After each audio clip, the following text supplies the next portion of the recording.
What's going on, players? Coach Chris here. In this video, we are going to go over and I'm going to teach you guys and do an animation for you of our 1-2-1-1 full court pressure defense, or our full court press. The same defense that we call dogs. So parents, if you hear us yelling dogs, we're trying to full court press. So we're going to go over that in this video. I'm going to try to teach it to you as best as I can, and we'll obviously get reps in it. Any questions, make sure that you message me on Snap or... So first, let's talk about what is a press. For some of you who don't know what a press is where you apply pressure on the offensive players with your defense. You apply pressure on the offensive players with your defense. There are varieties of types of presses in basketball. You can do pressure in the half court.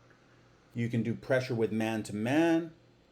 You can do pressure in the full court with man-to-man, meaning you use the entire court. And you can do pressure in full court with zone. Okay, you can actually press with a zone. And we're going to talk a little bit today about our zone press that we use, which is the 1-2-1-1, also known as the diamond press or the dog press. First thing we're going to talk about are the rules, the guidelines. Same as our 1-3-1 zone defense that we play. We have some rules or guidelines that we want to adhere to as a team or as a unit. And the rules for our full court press are very similar. The first rule is, I'm going to just throw a basketball on the court, is no middle. Okay? We don't want the basketball to get down the court through the middle, being dribbled or passed. We want to really guard the middle and force that basketball to go down the sides to get to the basket. So that's the first rule and guideline that as a team we're going to try to execute. No middle. Okay, so first person that has this responsibility is our top, and right now it's our ones that are playing the top position. I may change that, but for now it is our ones. Our one's job is to play great on ball defense, but not necessarily too close. He doesn't want to be all the way up on the ball, because good ball handlers, we know, and good defenders, good players know that if the closer you are, the easier for it is for this guy to fake you out and pull off a dribble move to get around you, and all of a sudden he has middle. So what we want to do is play on ball defense, meaning our nose is on the ball, but we want to give some space, and we want to keep that ball in front of us. We don't ever want to have that ball get around us. We want to keep that ball in front of us. And then we have to use the other skill that we have been working on, which is our lateral or side-to-side movement, our laterals, our slides. And we want to slide and continue to pressure that ball, keeping that ball in the middle, having active arms. And we want to work that ball handler to the point where he feels like either A, I got to get out of the middle and start to go up the sidelines, or B, I want to pass that ball because the pressure, he's too good. Okay, now what zone does this guy have? The zone, and why they call it zone defense, is because he doesn't necessarily have a man. Okay, if his teammate is here, let's just give him a teammate. So we're going to call this guy the point guard. He passed it into the point guard, and we're going to put his 2 right here. If he passes the ball to his teammate, the guard still has responsibility of getting the ball in front of him. So getting around, making sure that ball is in front of him. He has to chase it down and get in position where ball has to be in front of him, and he is now defending a different player. So he's not staying with his check. If this were man to man and his check were the other point guard, he would no longer be guarding the ball. He would leave and stay with his check down the court.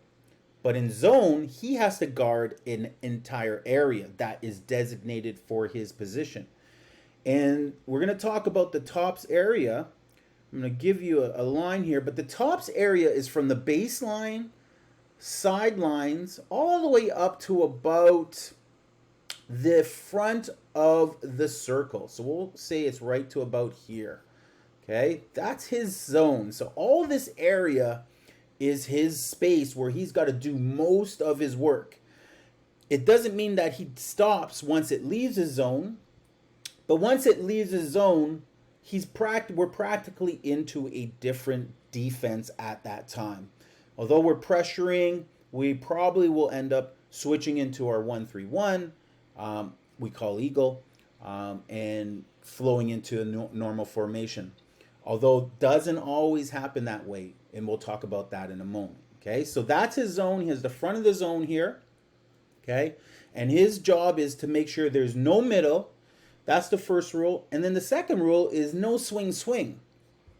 So to prevent swing swing, he's got to be very active with his hands. He's got to have his hands up to deter easy passes, like hands in a passing lane, and just not make anything easy over his head. Okay, hands up over his head, making sure that, you know, when he's moving, he's comfortable with his arms. He's moving his feet. He's always got the ball in front of him, but that he's actively playing pressure defense. Now, let's talk about the second layer of our zone. So we have our first layer of our zone at the top. Okay. Now the second layer of our zone, we use the 3 and 4 in the second layer of the zone. And for sake of skill, I'm going to put the 3 on the left. Okay. And I'm going to put the 4 on the right. The reason I put the 3 on the left is because most of the teams we play against, they're better players, their ball handlers are right-handed. Some players we play against, some teams we play against, they're very good with both hands and they can go both direction. But we're going to play the odds. We're going to say that 75% of the time, this guy's going to go right. And so I want to put some of my better footwork players on the left side defensively, okay? Because they're able to read it and get around it and work on our traps, wherever that may be. They can, they're also bigger. So a lot of our 3s and 4s are a little bit taller. And then, that's not the only reason. When we put this guy here to do this particular job, which is usually a double team or a trap somewhere, okay, that's his job. We're going to talk about the other guy, the backside guy, his partner, when he's rotating to a specific position, okay, and he's getting into a trap, okay, let's say we're looking right about here and we somehow get a trap right here. Our backside guy has rotation. He has to cover the front of the circle. So he has to come down to what we call in our half court, the low post. The weak side low post. And the reason he has to rotate here when the ball is going this way is because often the pass they're looking for is a pass to the middle, from side to middle, or they call outside to the inside. Outside to the inside. And so his job is to take away that inside pass. And vice versa. If the ball is going the other way, okay, well, then he has the same job of getting to sideline and cutting off the sideline, okay, and double teaming it with the point guard whose responsibility is to keep the ball in front of him. We're getting a double team there. And then our 3's job is to take away the middle and to rob any pass that may go to this player right here. Okay, so as that pass is going here, his job would be to take away that pass to the middle. Okay, so we call the front guy our top or our dog, okay? And this is why we call it dogs, because this guy's a dog. He's gonna chase down the ball and make sure that ball's always in front of him and put pressure on that ball. That's his job. Those are his skills. And then these 2 players are called our trappers, okay? And he's gonna, when the ball goes his side, his job is to cover the middle and make sure there's no middle, so to stay as long as he can stay, okay? And allow this guy to do his job by himself of keeping that ball in the middle. But as soon as this guy starts to get around him, okay, and he's doing his job of staying here and making sure nothing goes middle, as soon as he gets around him, now our trapper or our wing now has to be able to race and take an angle that would cut off. Let me see. I'm gonna lock these in. Okay, so let's go animation. Boom. So now he's trying to oh, sorry, wrong guy. We want this guy, the point guard, to have it. So the point guard, let's say the point guard gets beat. So now our wing has to get out and our other wing has to rotate down to take away the middle. Right about there. And he's the cutoff man. He becomes the cutoff man to cut off that sideline. And he's trying to get around on that pass. And that becomes his job. Okay, to trap that, to double team that ball. While his partner, the other wing, is taking away the front of this circle. Doesn't matter where that player is.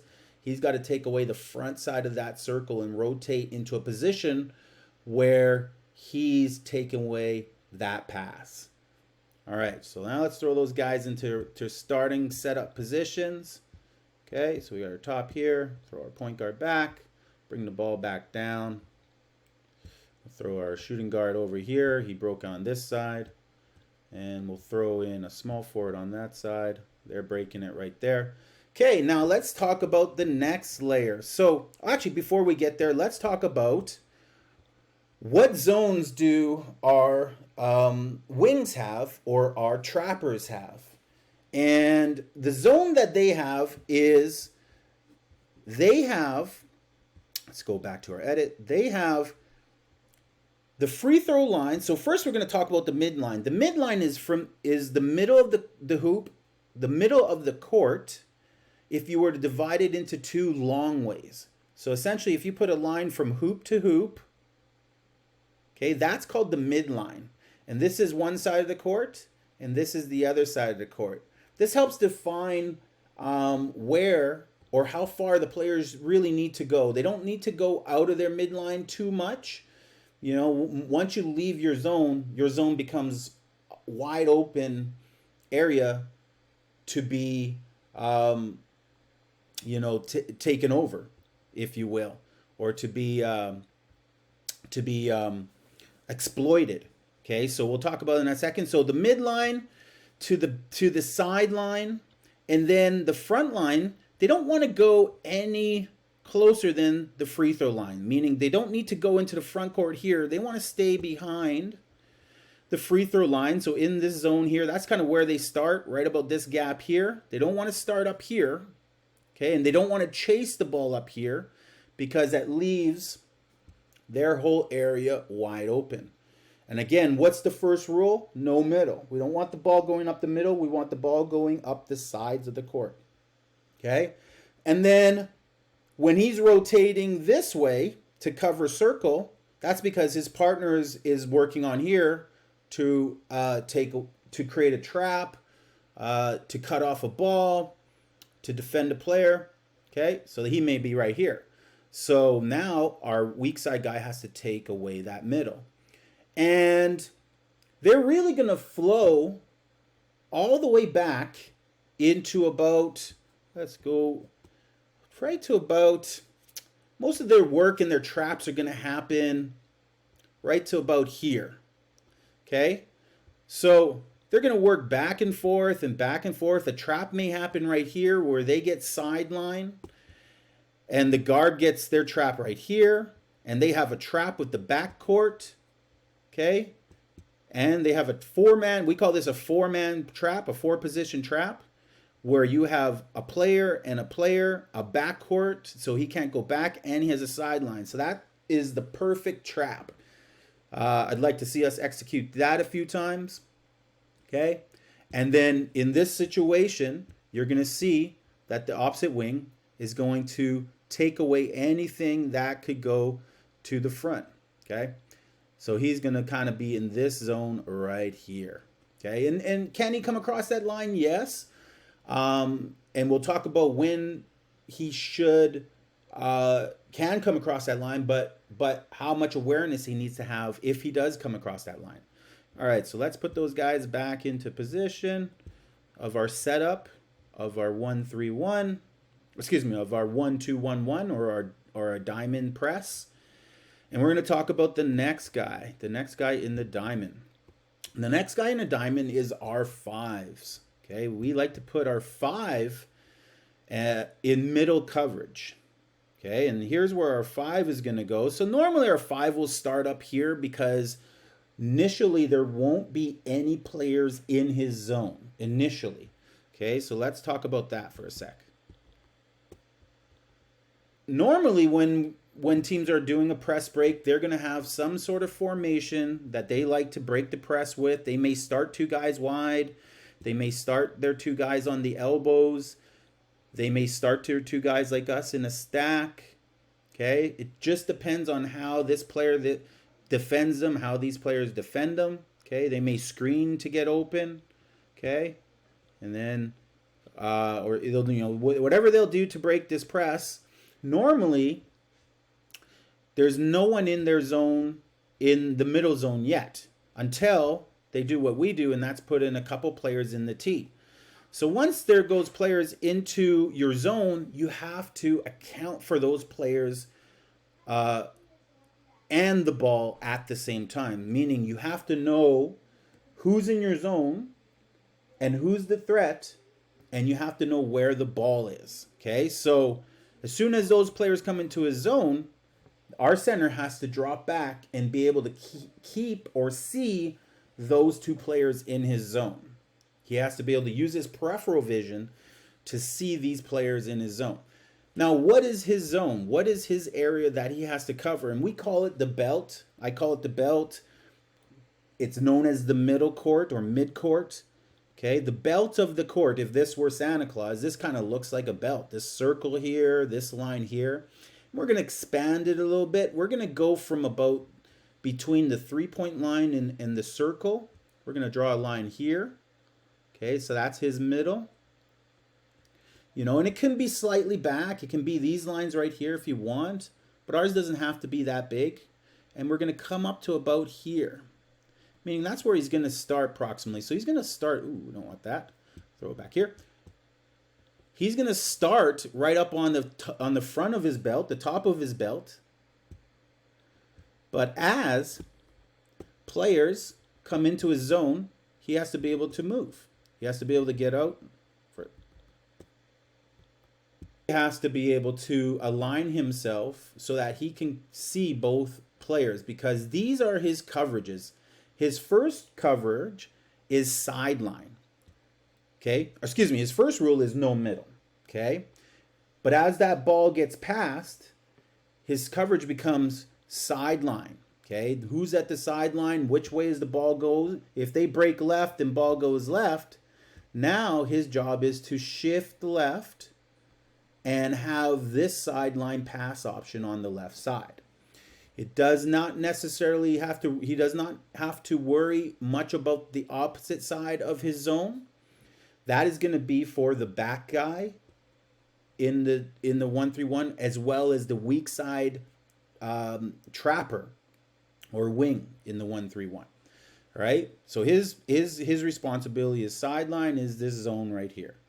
All right. So now let's talk about how, if the ball is shifting. So let's say if the ball goes here, let's do a little bit of rotations and see how the center would shift. So if the ball comes sidelines, we know that the ball is still not in his zone because he hasn't crossed the free throw line. So it's the point guard's job, or the one's job, to get in front of it and keep doing his job solo by himself. Okay, and if he can get pressure here and force this ball to go back, that's awesome, because that allows our wing, our trapper, to stay middle, because he didn't have to do a cutoff because the player one got beat. As soon as player one gets beat, then our trapper has to leave the middle and cut off that ball at whatever point he may be able to cut off that ball. Even if it's this deep right here, it becomes a double team, but now our wing has to do his job. Our center has to read this pass up here and has to position himself so that if the ball, and let's just say they're right here, and he's trying to cut off, and he sees that he's about to be cut off, looks to swing that ball up to the headman, That's our center's job, to take away that pass, okay? And uses speed to get there. And he almost has to stay 3 feet away, roughly 3 or 4 feet away, and he has to try to cover ground to take away that pass if that pass is released. Okay, and our center may move up. Let's just say he stays here, so he is here. Boom. Okay. Now, at the same time, and this is why the press is it's so important that the team, every player does their job, because if one player is out of position, then it leaves the openings open for the pressure to break down and fall apart. So we know that if our C is rotating here, our opposite wing, our 4, has to rotate to middle, meaning he has to take away this possible pass right here. Okay, if there's a possible pass right here, he's got to get in front of it. And if that ball goes in the air towards the center, he's got to be able to step in front of it. Even if he's slightly below, that ball can get to the player because he cannot step in front of it. He's got to now step behind it. And that's not effectively doing what your job is.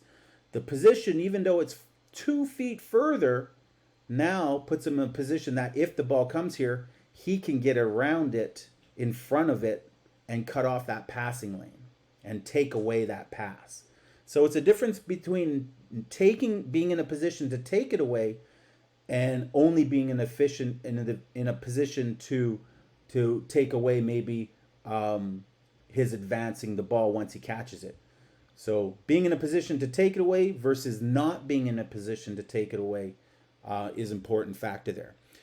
We don't want our center coming all the way to sideline and taking it away like this, because it leaves this lead pass open that this player ultimately would not be able to defend. So when there are multiple players in your zone, this is why we need help as a team. But our 5 would have to be able to be in a position where he can take away this pass, so 3 to 4 feet away, but also be in a position where he can deter this pass and make this pass not a pass that I want to throw because I see a defender there. Okay, so it's all about guarding 2 players, at once when it's in your zone, but it's also about getting help from your backside and leaving the least dangerous passes open. One, we know that if he passes back, we want that, because there's like 8 different ways that our press can be effective. There's, I would say, 8 goals of our press. The first goal is to create a 10-second violation. And a 10-second violation is if the team does not advance the ball past half court in 10 seconds, it's a turnover. So that's the first thing. The second thing is pressure, 5 seconds of pressure. If our guard is pressuring this ball nonstop and this guy is not able to pass it in 5 seconds, that becomes a 5-second call it a closely guarded violation, right? So you only have to guard a player close. Basically, you can touch them. So on ball, where you can touch them that distance away for 5 seconds, that it actually becomes a turnover on the offense. Another way is a 5-second held ball. So if he has the ball and he's not able to pass, he picks up his dribble, and we get this a lot. But let's say he swings it to the wing and the guard chases it down and we get a cutoff here, and he picks up his dribble and he's not able to pass it and pressure, and we're trapping it and he's holding it for 5 seconds, a 5-second held ball, that becomes another violation. Okay?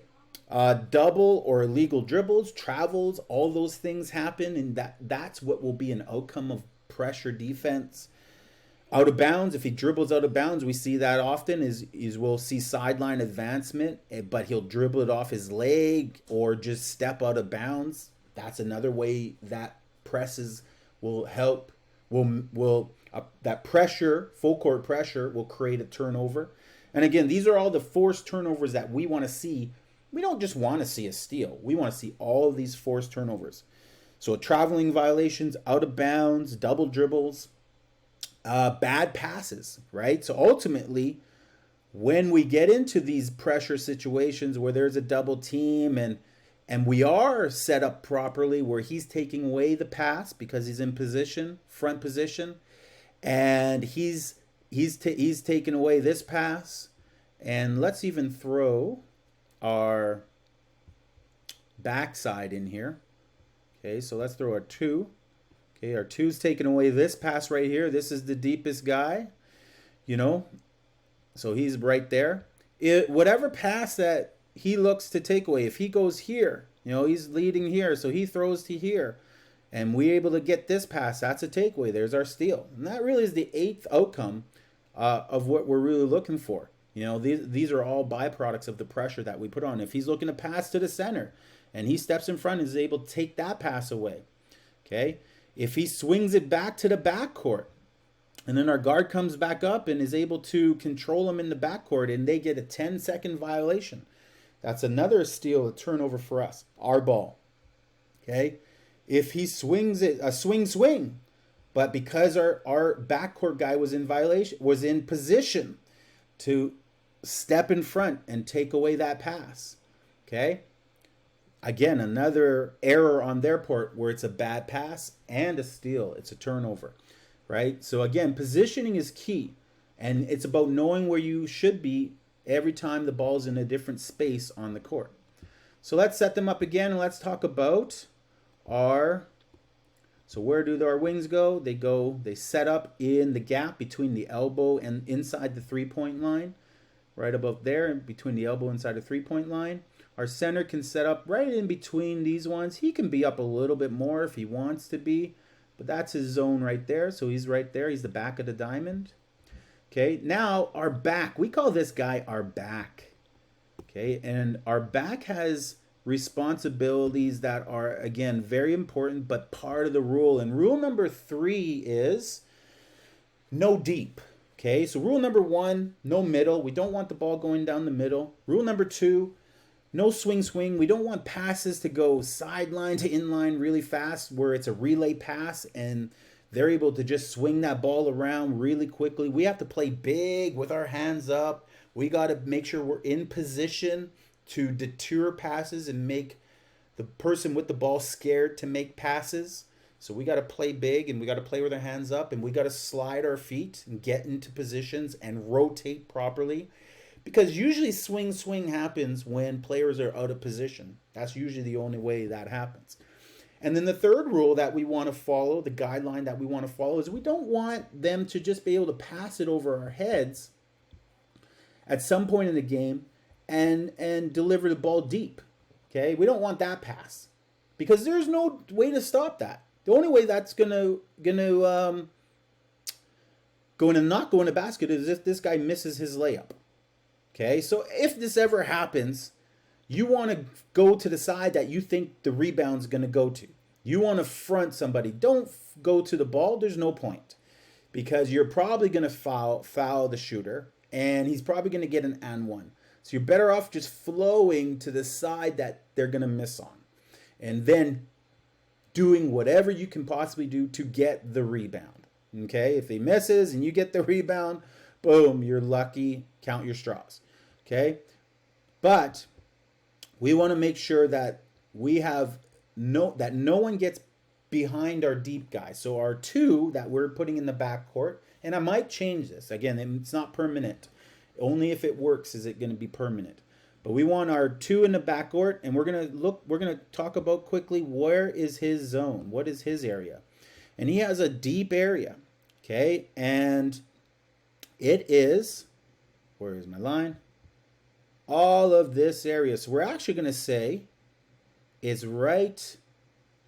Do I want to move it up? I'm going to put it right here. So this is his zone.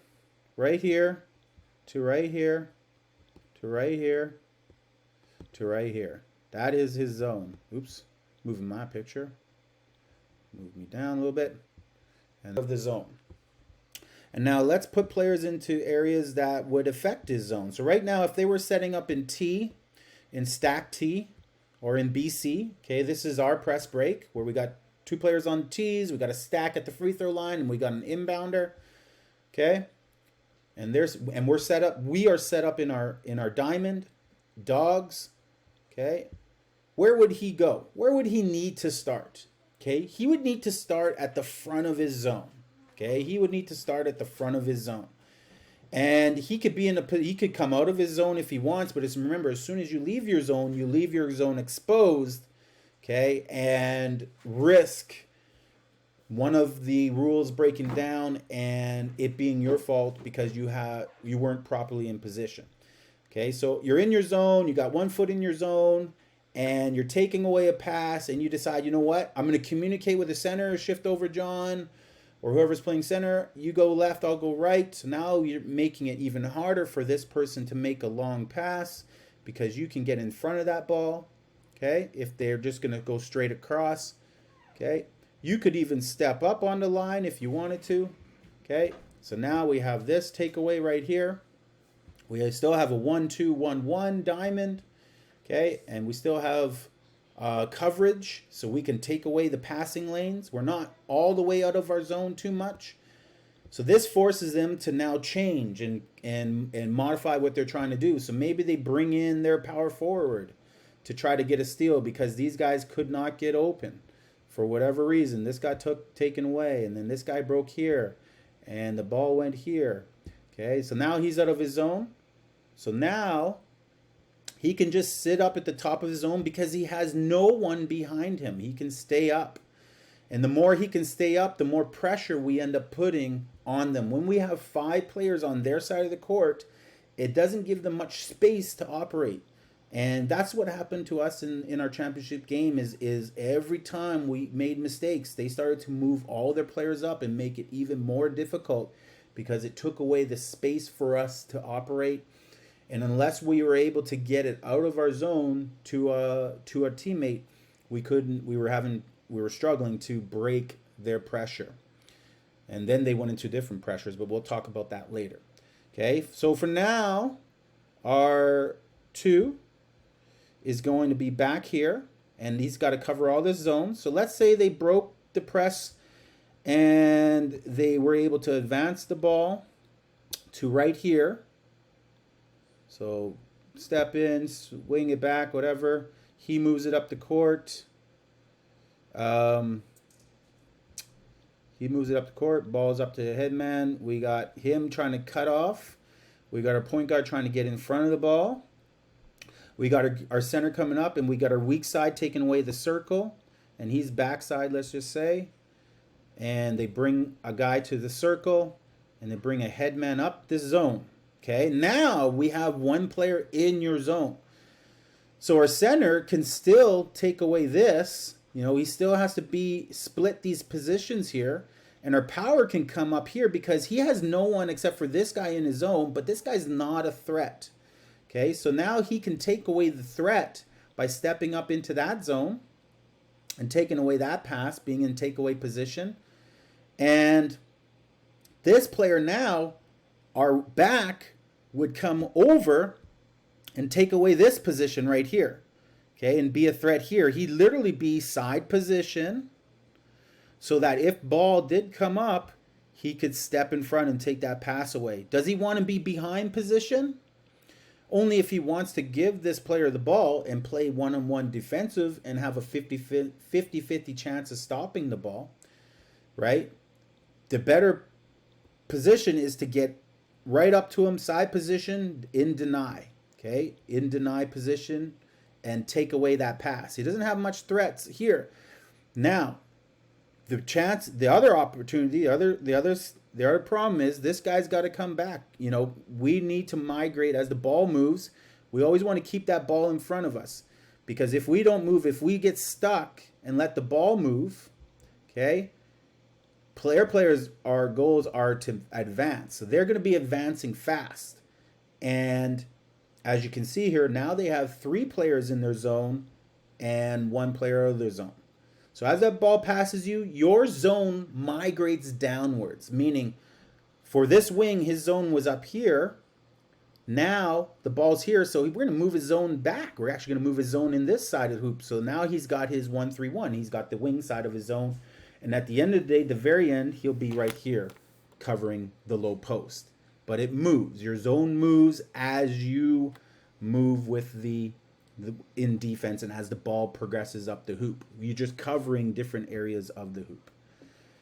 All right, guys, that is it for this video. It's a long one, so take notes and ask questions, and we will see you guys in the next video.